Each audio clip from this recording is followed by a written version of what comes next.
Hello boys and girls, NC Flyer 79 here with another build update on the Seagull models FW190 50 to 60 cc. So here is where I'm at.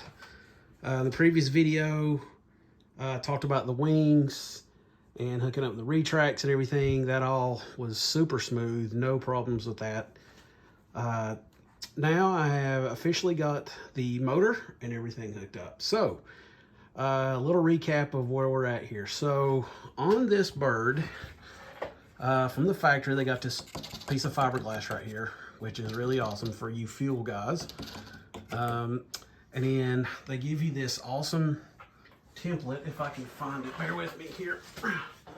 They give you this awesome template, and they got different marks here for the DA50, which is actually what I used. The E-flap power, which is the same mounting holes as the DA50, excuse me. Then you got the triangles, which are for the DLE55RA, then a DLE40, and a Turnigy 52. But I don't know why anybody would want to use a Hobby King piece of shit motor on that. But anyways, all right. So here's where we are with it. So this motor box lined up with this E-flap power. So if you put this up there and put that on your firewall, it's bulletproof. You really can't mess this up unless you try. So anyway, my motor was a Rimfire 50cc, and I think it's going to work good for this bird. I hope the motor, I'm a little bit skeptical of this motor. Last time I used it, it seemed to work, but I don't know, it feels a little bit funky in there, so I don't know. I'm gonna fire it up and see before I do anything else. So anyway, this mounts up. Got your crosshairs on the back side here.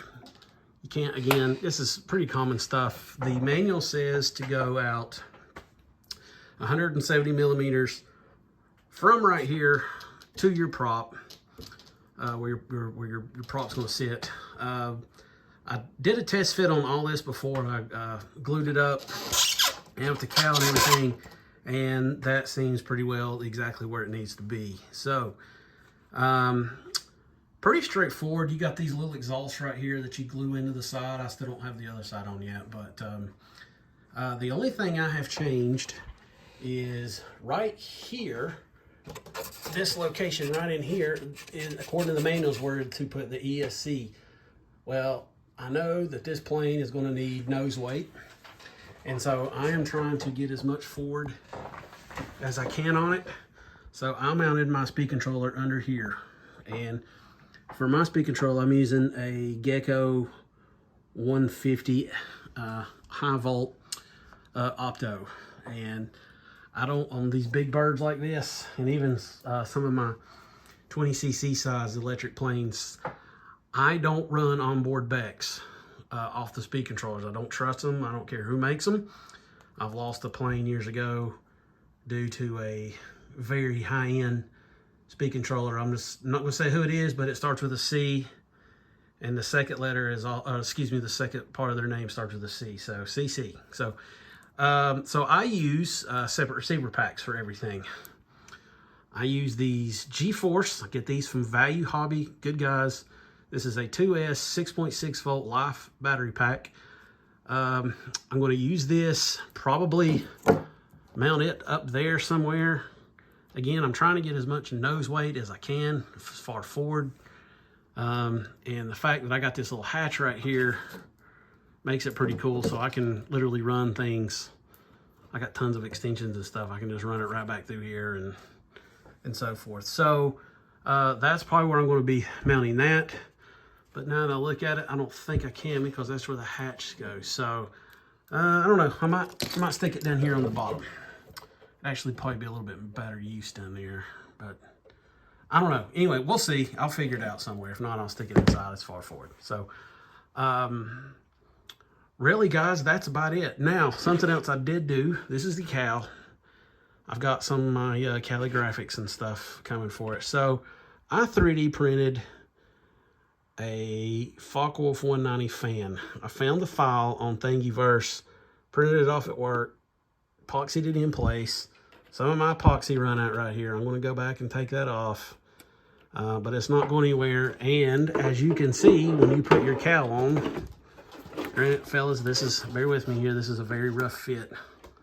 I'm just trying to give you an idea of how it's going to work. Hang on a second. Let me, trying to get some of these wires out of the way here so I can show you, kind of give you an idea of what it looks like. The kit didn't come with any kind of dummy fan or anything.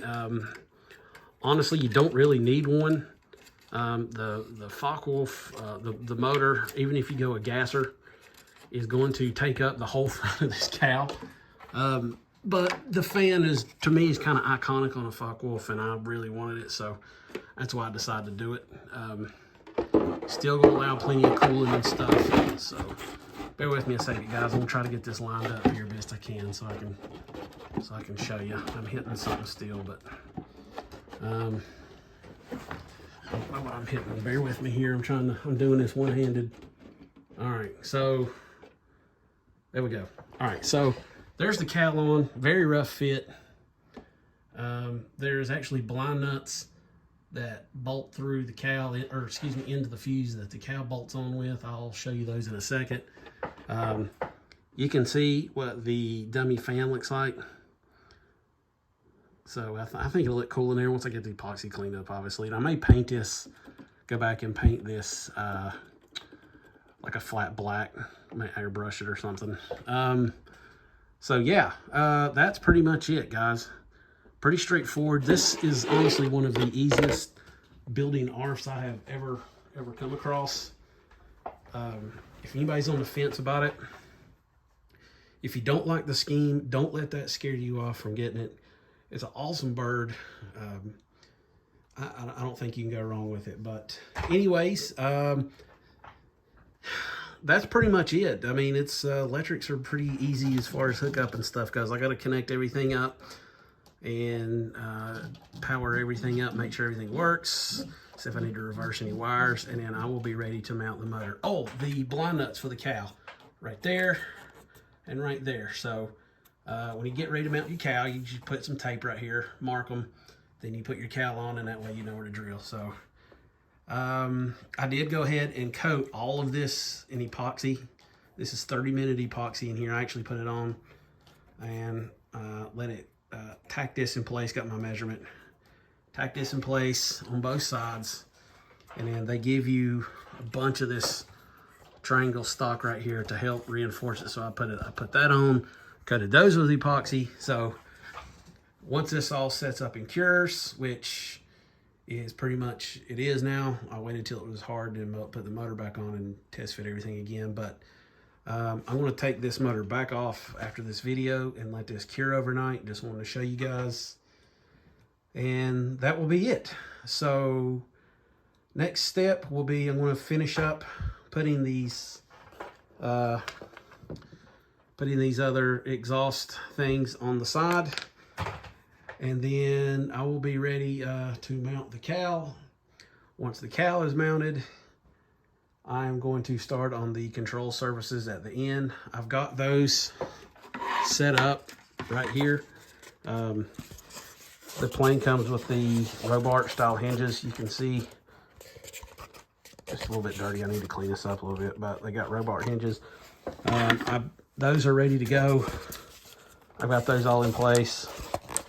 Just work them in real, guys. I got some epoxy squared out here. I'm not real clean with epoxy. I really envy you guys that are really good with epoxy and make things clean. I have to use denatured alcohol every time I use epoxy to get it off surfaces and stuff with. So, but anyway, yeah, that's elevator half. Tail is the same way. I'll show you that. There's the wings done. Rudder's the same way.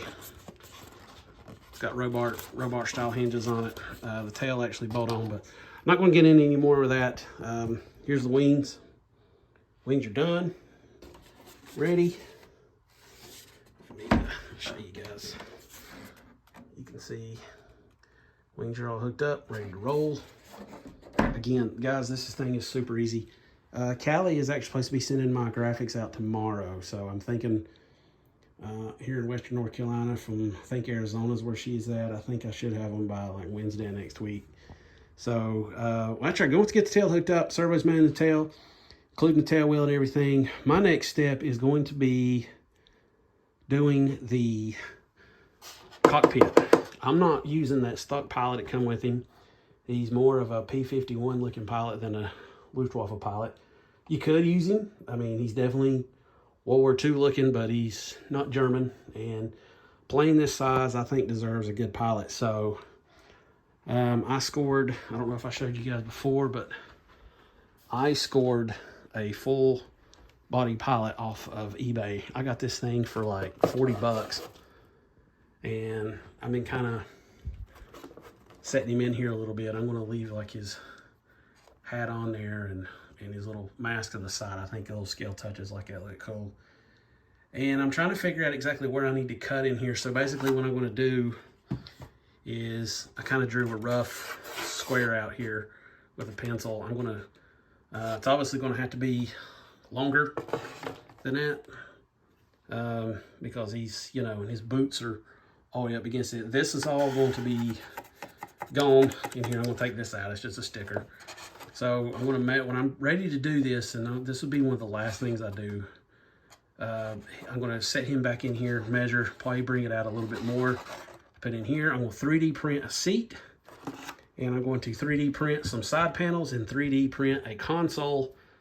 I can measure across through here and make a traditional looking Focke-Wulf console. It's more of a triangular looking piece, but accommodate for this top round, excuse me, the camera, accommodate for this top round.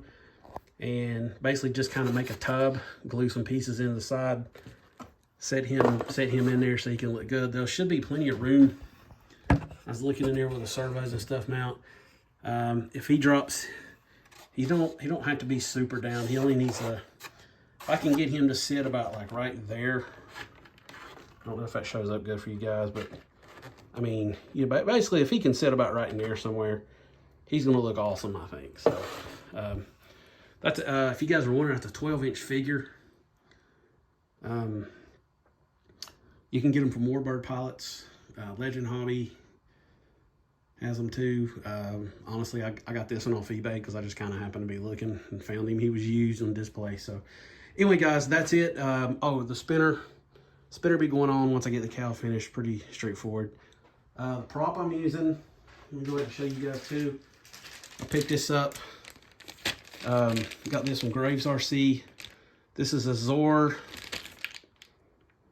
Let me find the size here. This is a Zor 2210. Now, yeah, it's a Warbird looking prop. It's yellow. I'm going to sand this thing down lightly and scuff it up and repaint it just solid black, or a real dark black German gray, which is the way most of their props were. So I'm also probably going to go in here and do some airbrushing a little bit, weathered a little bit here, top of the hatch, along the wings where the guns are and stuff, just to kind of dress it up a little bit more. So anyway, guys, that is it. Let me know what you think. Pretty straightforward. If you've got any questions, don't hesitate to reach out to me. I'm on RC Groups, Jared Kirby, member of the RC Warbird Addicts and Legend Hobby group is where I'm posting my build. Also posting build pics on RC Groups under NC Flyer 79, and you can shoot me a message here on YouTube. It'd be fine, and I'll do my best to get to you when I can. So stay tuned. I'll have another one coming up pretty soon, and next time you see this will all be done, and hopefully I'll have the tail services and everything hooked up in the next one, the next few days, and start winding down this project and get it going. I hope to have it finished in the next week, 2 weeks maybe. It's a real easy build again. I mean, this is one of the easiest ARFs ever. Anybody that's never put an ARF together before could do this one. It's that easy. So there's nothing hard about it, and I've run into no issues. The fitment is great. I've test fit wings and everything on. The retract strip dropped in place. The servos dropped in place. Motor mount and everything dropped in place. I mean, it's just, you can't ask for an easier ARF. So again, these Seagull models are, to me, that's where they're at. So Anyways, I'll do some more build videos on the tail, go over that whenever I get there. If I'm running any issues, just from looking through the manual and dry fit and everything, I don't think it's going to be a problem. So anyway, thanks for watching, guys, and I will see you next time. Good night.